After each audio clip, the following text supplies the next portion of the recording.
अगर हम आपसे पूछें कि अर्थ के अलावा ऐसा कौन सा प्लेनेट है जिस पर लाइफ पॉसिबल है, तो जाहिर सी बात है आपका जवाब होगा मार्स।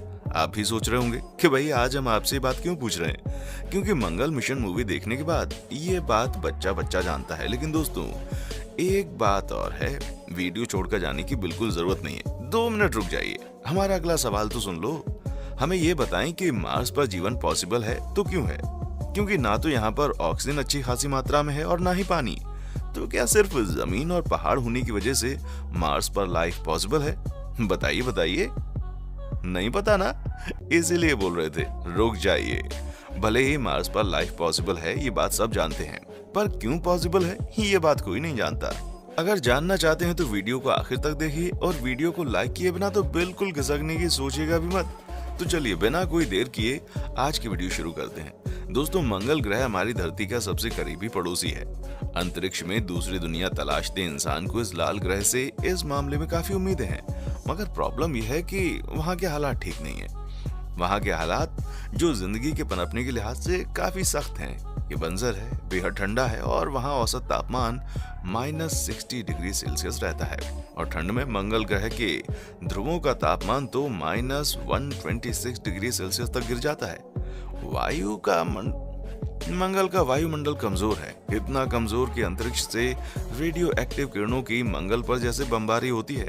और इन सब के बाद मार्स पर ऑक्सीजन भी कम है, इतनी कम कि मंगल की फिजा में केवल 5% ऑक्सीजन ही है। अब ऐसे में जिंदगी के पनपने की गुंजाइश बहुत ही कम है वहां पर। लेकिन दोस्तों वैज्ञानिकों को ऐसा लगता है कि धरती के कुछ बैक्टीरियाज मंगल ग्रह पर जिंदा रह सकते हैं। अब ऐसे कुछ बैक्टीरियाज की लिस्ट बनाई गई है जो मंगल के बेहद ठंडे माहौल और जानलेवा रेडिएशन में भी बच जाएं। आपको जानकर हैरानी होगी, इस मामले में रिसर्च शुरू हो चुका है। इस लिस्ट में सबसे पहला नाम है डिनोकोकस रेडियोड्यूरेंस नाम के बैक्टीरिया का। इसे धरती पर पाया जाने वाला सबसे सख्त जान बैक्टीरिया कहते हैं। जितने रेडिएशन में एक इंसान की मौत हो जाए, उससे 1000 गुना रेडिएशन ये बैक्टीरिया आराम से झेल जाता है। और तो और भयानक ठंड भी। वैज्ञानिकों ने लैब में इस बैक्टीरिया को लगभग -79 डिग्री सेल्सियस तापमान पर रखा और ये उससे बच गया। मंगल ग्रह पर औसतन इतना ही तापमान रहता है। वैज्ञानिकों ने यहीं पर हार नहीं मानी।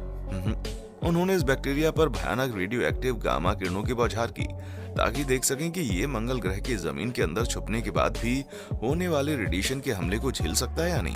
और आप बिलीव नहीं करेंगे, ये बैक्टीरिया इतना मजबूत निकला कि ये मुश्किल भी झेल गया।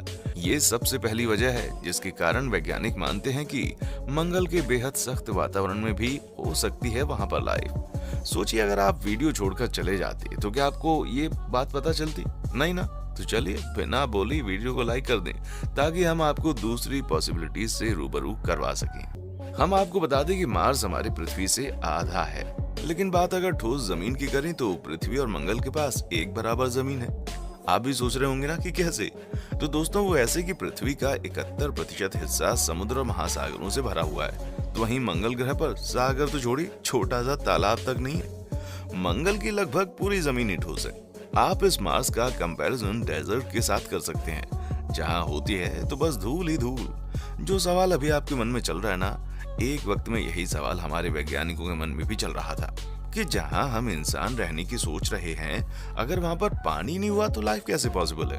और बिना पानी की लाइफ को सोचना इम्पॉसिबल है। इसलिए 2008 में नासा ने अपनी फीनिक्स लैंडर की हेल्प से मार्स के नॉर्थ और साउथ पोल पर बहुत ज्यादा मात्रा में आइस के रूप में पानी होने की जानकारी दी थी।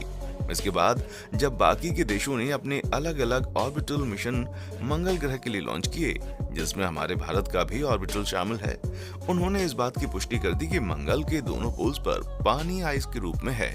मार्स के इन दोनों पोल पर सूरज की रोशनी ना के बराबर जाती है और इसलिए यहाँ हमेशा अंधेरा होता है। अब ऐसे में यहाँ से पानी निकालना किसी बड़ी चुनौती से कम तो बिल्कुल नहीं होगा, क्योंकि एक साथ इतने सारे सैटेलाइट्स को मार्स पर भेजना मुश्किल है और उससे भी ज्यादा मुश्किल है वहां से पानी निकालना।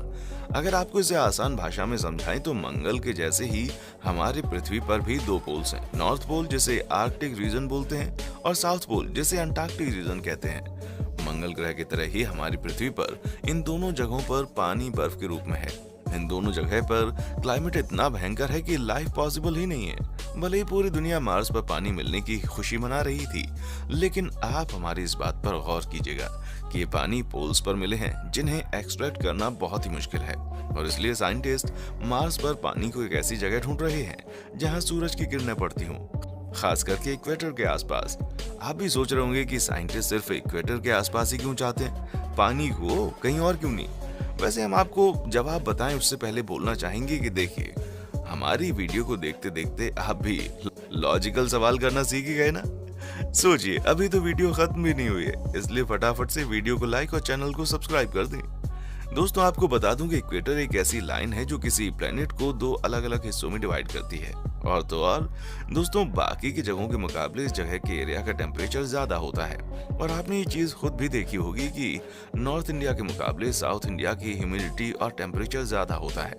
इसका सीधा कारण ये है कि साउथ इंडिया हमारे अर्थ के इक्वेटर से काफी क्लोज है। ठीक ऐसा ही मंगल यानी कि मार्स के साथ भी है। मार्स के बाकी हिस्सों के मुकाबले उसके इक्वेटर के आसपास के रीजन का टेम्परेचर ज्यादा होता है, इसलिए वहां पर पानी अगर हमें बर्फ के रूप में मिल भी जाता है तो बहुत आसानी के साथ वहां से बर्फ को एक्सट्रैक्ट करके पानी के रूप में निकाला जा सकता है। और इसके लिए हमारे वैज्ञानिक कई सालों से मेहनत कर रहे थे, और उनकी मेहनत रंग लाई 2016 में। जी हाँ दोस्तों, 2016 में यूरोपियन स्पेस एजेंसी और रशिया की स्पेस एजेंसी ने एक साथ मिलकर ट्रेस गैस ऑर्बिटर भेजा। इस TGO ने वॉलेस मेरिन कैनियन नाम की जगह पर जमीन के अंदर पानी को खोज निकाला है। लेकिन दोस्तों, इससे पहले हमें ये जानना चाहिए कि जो काम नासा नहीं कर पाया वो TGO ने कैसे कर दिखाया। दरअसल TGO ऑर्बिटल में एक ऑर्बिटर लगा हुआ है जिसे फाइन रेजोल्यूशन एपिथर्मल न्यूट्रॉन यानी फ्रेंड कहते हैं। इसकी सबसे बड़ी खासियत है कि ये मंगल ग्रह के ऊपर के सरफेस से 1 मीटर नीचे क्या है आराम से पता लगा सकता है। इसी ऑर्बिटर ने वॉलेस मेरिन कैनियन के पास ज्यादा मात्रा में हाइड्रोजन डिटेक्ट किया। चूंकि ये बात हम सब जानते हैं कि पानी की प्राइमरी कंपोनेंट हाइड्रोजन होती है, इसलिए वहां पानी मिलने के चांसेस बढ़ जाते हैं। दोस्तों, अगर आप भी इस बारे में थोड़ा सोचें तो आपको पता लगेगा कि ऐसा भी हो सकता है कि वहां सिर्फ हाइड्रोजन ही हो, कुछ और ना हो। तो आपकी जानकारी के लिए बता दें, ऐसा हो सकता है। पर फ्रेंड एक ऐसा डिटेक्टर है जो कि बिल्कुल अलग तरीके से काम करता है। वो मौजूदा लाइट से किसी भी मिनरल को डिटेक्ट करने की जगह न्यूट्रॉन से डिटेक्ट करने का काम करता है। आपको बता देंगे, रोजाना मंगल के सरफेस पर कॉस्मिक रेडिएशन स्ट्राइक करती है, जिसकी वजह से न्यूट्रॉन तैयार होते हैं। अब अगर सरफेस सूखी हुई तो ज्यादा मात्रा में न्यूट्रॉन बाहर निकलेंगे, लेकिन अगर सतह गीली हुई तो न्यूट्रॉन बहुत ही कम संख्या में मिट होंगी। और सेम ऐसी ही सिचुएशन वॉलेस मेरिन कैनियन में भी दिखाई देगी, जिसको देखने के बाद साइंटिस्ट को लगा यहाँ पर नीदरलैंड की तरह पानी का बड़ा स्रोत हो सकता है। अब दोस्तों, भले ये बात अभी साबित नहीं हुई है कि पानी लिक्विड फॉर्म में है या किसी और फॉर्म में, लेकिन आने वाले टाइम में ये बात वैज्ञानिकों के बड़े काम की है। दोस्तों, अब तो तैयारी चल रही है वॉलेस मेरिन कैनियन में स्पेसक्राफ्ट को उतारने की, और तभी इसकी क्लियर तस्वीर दुनिया के सामने आएगी, क्योंकि इंसान ही है जो मंगल ग्रह पर जाकर रहस्यों से पर्दा उठाएगा।